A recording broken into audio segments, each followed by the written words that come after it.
পাকা কাঁঠালের নরম তুলতুলে এই পিঠাটি একটা খেলে মন ভরবে না। যাকে একবার খাওয়াবেন সে বারবার খেতে চাইবে।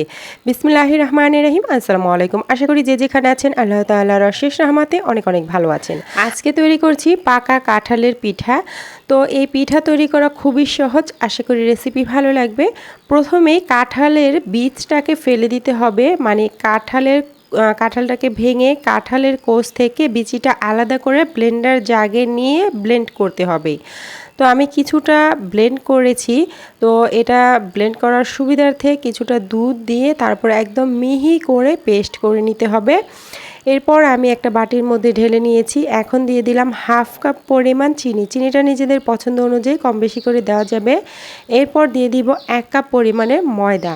এখানে আমি ময়দা ব্যবহার করেছি। এরপর দিয়ে দিলাম হাফ কাপ চালের গুঁড়া।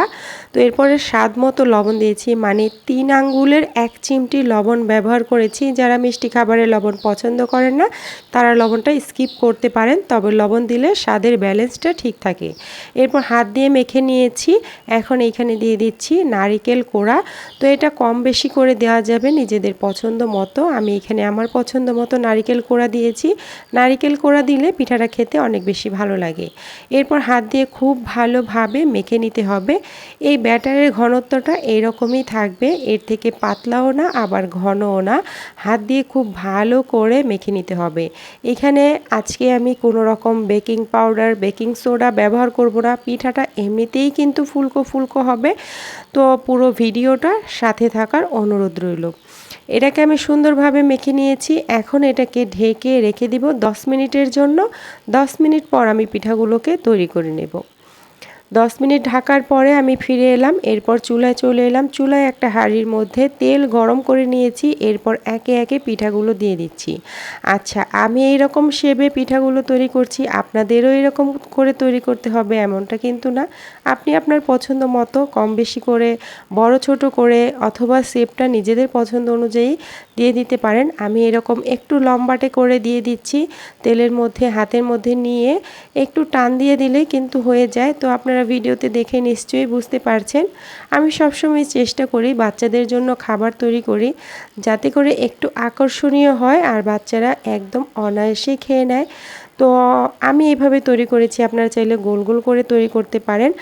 আর পিঠাগুলো তেলের মধ্যে দেওয়ার সাথে সাথেই কিন্তু ভেসে ওঠে, দেখতেই পারছেন। ভাজার সময় খুব বেশি লাগে না। তো যখন পিঠাগুলো এরকম লালচে কালার হয়ে যাবে তখন আমি তেল ঝরিয়ে নামিয়ে নিচ্ছি। আর একইভাবে পিঠাগুলো তৈরি করছি। এগুলো পিঠা তৈরি করতে খুব একটা সময় লাগে না। তো কিছুক্ষণের মধ্যেই পিঠাগুলো ভাজা হয়ে যায়। চুলার হিটটা মিডিয়ামে রেখে আমি এই পিঠাগুলো ভেজে নিচ্ছি। খুব বেশি হাই হিটে ভাজলে দেখা যায় উপরটা দ্রুত কালার চলে আসে, ভিতরটা কাঁচা থাকার সম্ভাবনা থাকে। যেহেতু পিঠাগুলো আমি একটু ছোট করে তৈরি করছি, তো পিঠাগুলো কাঁচা থাকবে না, সাথে সাথেই হয়ে যায়। আমি নামিয়ে নিচ্ছি। আপনারা চাইলে বড় করে একটা পিঠা তৈরি করতে পারেন। এভাবে চামচের মধ্যে নিয়ে তেলের মধ্যে দিয়ে দিলে কিন্তু বড় বড় সাইজের পিঠা হয়ে যাবে। তো আমি কিন্তু বড় সাইজের তৈরি করব না, একটা দেখিয়ে দিলাম। পরবর্তী পিঠাগুলো আমি ছোট করেই তৈরি করব। কিছুটা পিঠা তৈরি করার পর আমি দেখিয়ে দিচ্ছি, মাশাআল্লাহ এগুলো দেখতে কতটা সুন্দর হয়েছে, খেতেও কিন্তু অসম্ভব মজার হয়েছে।